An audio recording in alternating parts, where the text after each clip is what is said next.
I urgently called Edward, explaining that our parents were gravely ill and that he needed to return home immediately. Despite my heartfelt pleas, he dismissed my concerns coldly, insisting he was too tied up with a work trip and accusing me of overreacting.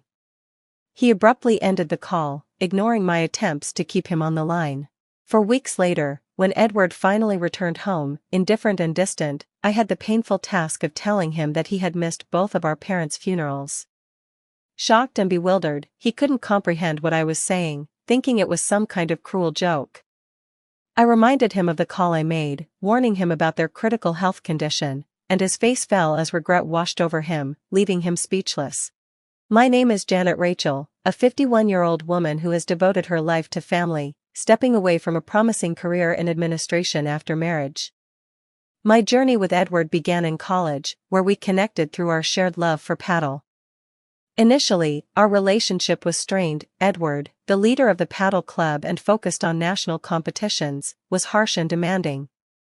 He only cared about skill, not the experience, and I often found myself relegated to the sidelines, picking up balls after failing to meet his high expectations. But my frustration turned into determination. I practiced relentlessly in private, and during a practice session, to everyone's surprise, including Edward's, I successfully returned one of his challenging serves. That moment earned his respect and admiration, and for the first time, our relationship shifted from animosity to a budding connection. From that point on, my feelings for Edward deepened, despite his continued strict demeanor. I found myself falling for him, and our bond grew stronger. During one of our monthly gatherings, after a social night, Edward unexpectedly confessed his feelings for me, admitting he had fallen in love. Surprised but elated, I eagerly accepted, and we decided to keep our relationship a secret from the club to avoid disrupting the team dynamics. I was so in love that the secrecy didn't matter. Being with Edward was all I wanted. Our relationship endured beyond college, and we married when I was 23. At Edward's suggestion, I left my job to commit to being by his side. I was completely captivated by him, imagining a bright future together. Now, 25 years later, our life has settled into a more predictable routine. The excitement of our early days has given way to a comfortable, familiar life. My attention to personal style has relaxed, where once I meticulously chose outfits and applied makeup for every date, I now favor comfort and rarely wear makeup.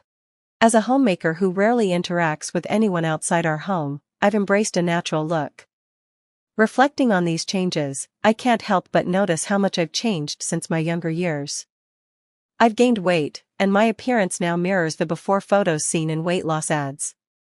This shift in how I look might be contributing to the more routine nature of our relationship, and I sense that Edward now sees me less as a passionate partner and more as a maternal figure.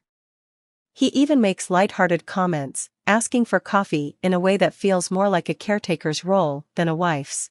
This gradual transformation in our dynamic marks a significant evolution from those early days of love and ambition. Edward's parents live just a 20-minute walk away, and they have always been kind and supportive.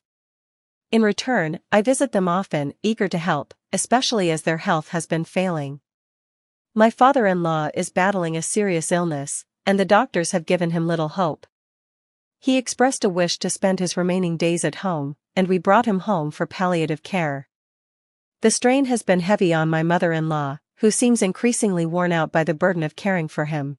As someone who doesn't work outside the home, I've tried to step in and support, but the toll of it all is beginning to weigh on me as well. I've been helping my mother-in-law nearly every day, yet it's clear that the full responsibility of caring for my father-in-law falls on her shoulders, and it's visibly taking a toll. One evening, she asked if I could stay the night to assist her, her voice filled with hope. I had to decline, though, because Edward, my husband, expects me to be home every night. My refusal left her disheartened, her disappointment clear. Edward has a commanding presence, and he's never been one to help with household chores. He expects dinner to be ready and the house in order when he returns, and leftovers are not an option. Any deviation from his expectations often leads to an intense reaction. One day, I arrived home late after helping my father-in-law, only to be met with Edward's anger. He prioritized his needs over his father's, and I remained silent, knowing that arguing would only make things worse. This dynamic has left me feeling trapped. As a homemaker, I feel guilty for not standing up to Edward or offering my mother-in-law the support she needs during this difficult time. Edward's behavior has been increasingly erratic. He often comes home late without notice, sometimes clearly intoxicated, and his excuse is always the same: he has the right to spend his money however he pleases. This pattern has left me feeling isolated, torn between my duties as a wife and my desire to support my in-laws. Despite my role at home, Edward's expectations have become harder to accept.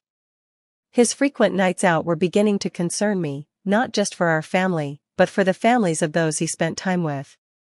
Edward, with his authoritative position at work, often used his power to pressure colleagues into socializing after hours. He would boast about always going out with the same coworker, a man who lived alone and was single, claiming that his colleague was always eager for company and drinks. I tried suggesting a compromise to Edward, asking if he could inform me ahead of time about his plans so I could better support his parents, especially with his father's worsening health and his mother's increasing stress. But Edward dismissed my concerns with a laugh, insisting his outings were spontaneous and that his mother could manage on her own. He prioritized his needs over everything, even rushing me through household tasks, without regard for my feelings. Then, unexpectedly, Edward announced he was planning a 3-week trip to Thailand. I was stunned, filled with questions. He had taken the initiative to request time off work and had already thought about what he wanted to do and eat there.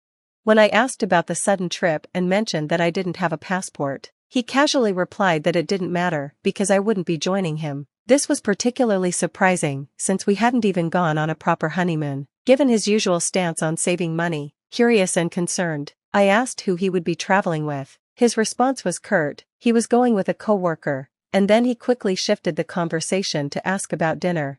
I knew pressing for more details would likely lead to an argument, so I reluctantly accepted the situation, my frustration simmering as I prepared dinner just as Edward wished. On the day of his departure, he left early in the morning, beginning his trip without a word of further discussion. By noon, I found myself reflecting on the dynamics of our relationship, recognizing how difficult it was to express my needs and concerns within the constraints set by Edward's behavior and expectations.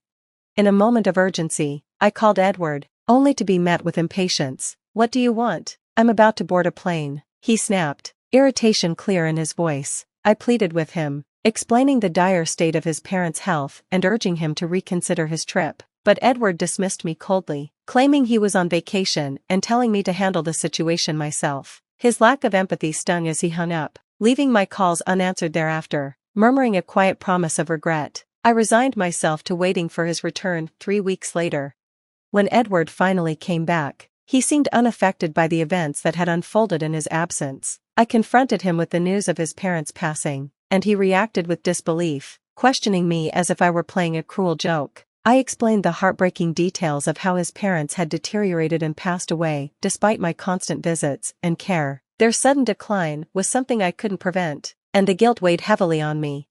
My anger toward Edward grew, fueled by the memory of his parents' suffering and his complete disregard for their well-being. It was clear he had always placed his own desires above his family's needs, a fact that was impossible to ignore in the face of such tragedy. Confronting him, I accused him of prioritizing a leisure trip over the well-being of his parents. Edward's silence spoke volumes. He seemed unable to face the reality of his choices and the consequences they had brought. In that moment, my disappointment and frustration with him were overwhelming. His carefree demeanor after returning from his vacation stood in sharp contrast to the grim situation at home, underscoring the profound selfishness of his actions.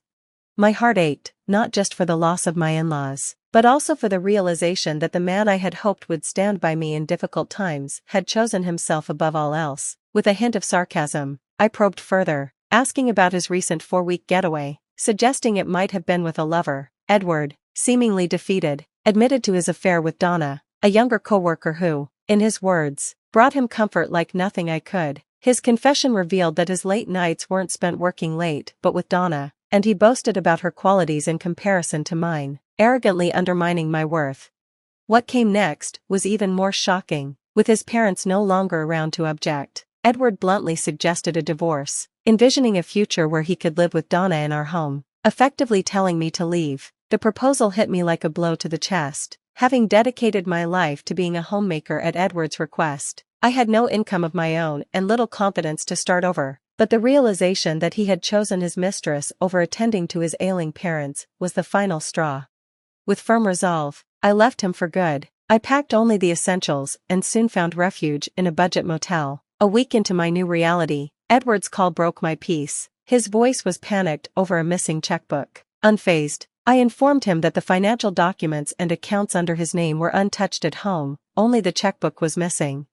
I had taken only what was mine, the savings I had built up over time and the gifts from my family, all safely tucked away in an account in my name. It wasn't part of our joint property, and I had no obligation to share it with him. Edward, however, was desperate. He had squandered his salary and bonus on his lavish trip and was now hoping to dip into my savings to cover his recklessness. For the first time, it became clear to me just how much Edward had taken my financial stability for granted. He expected me to clean up his mess, but I refused. I suggested he get an advance from his paycheck if he needed money that badly. It was his responsibility to face the consequences of his actions, not mine. As the conversation wore on, I couldn't help but fill him in on the harsh financial reality of his parents' situation. There would be no significant inheritance coming his way. His parents had lived off their pensions, and his father's healthcare costs had eaten through almost everything they had. I also warned him to vacate their rental apartment to avoid further costs. It was a reality check he clearly wasn't ready for, and he struggled to grasp it. With a newfound sense of independence, I told Edward he was on his own. I had no obligation to support him anymore. His reaction, full of disbelief and desperation, did nothing to sway me. His previous actions had already drained any sympathy I might have had for him. I couldn't help but laugh at his situation. After all, this mess was his own doing. His affair with Donna and the way he'd thrown me out of our home without considering the financial implications had brought him to this point. His concerns about his job and the potential fallout from his affair were of no concern to me. I made it clear that he and Donna were the architects of their downfall, and I had no pity for them. Edward continued to plead, acknowledging his mistakes, but I remained unmoved. I ended the call with a final warning of regret, and that was it. Any obligations I had to him were over. The divorce process began soon after. Edward was initially hesitant, mostly due to financial concerns and the fear of his actions becoming public, but eventually, he was convinced by legal counsel to proceed. The divorce marked the end of a chapter defined by his betrayal and financial mismanagement. Thanks to my lawyer's expertise, the division of assets was favorable for me. Edward, who had already wasted most of his savings, found himself in a precarious financial situation after the divorce. He struggled to make ends meet, even dealing with the fallout from having to clear out his parents' apartment and cover the rental costs. Donna, who had originally sought Edward for professional gain, quickly distanced herself when the affair became public. She saw no further use for him and moved on, leaving Edward even more isolated. After everything unraveled, Edward sought to reconnect with me indirectly through our lawyer. His attempts to win me back and request financial assistance were relayed to me with a hint of irony. The desperation in his voice as he begged for help only reinforced my decision to cut ties with him completely. His financial struggles and inability to manage his life after the divorce were a direct consequence of his own decisions. Meanwhile, I had begun to move forward. I decided to re-enter the workforce and landed a part-time job at a local convenience store. It was a brand new experience for me, and I found myself enjoying it far more than I expected. I quickly adapted to the physical demands, whether it was manning the register, managing inventory, or keeping the store tidy. The work was a welcome change, and my manager even mentioned that I might secure a permanent position. It was a small, but hopeful, step toward rebuilding my life.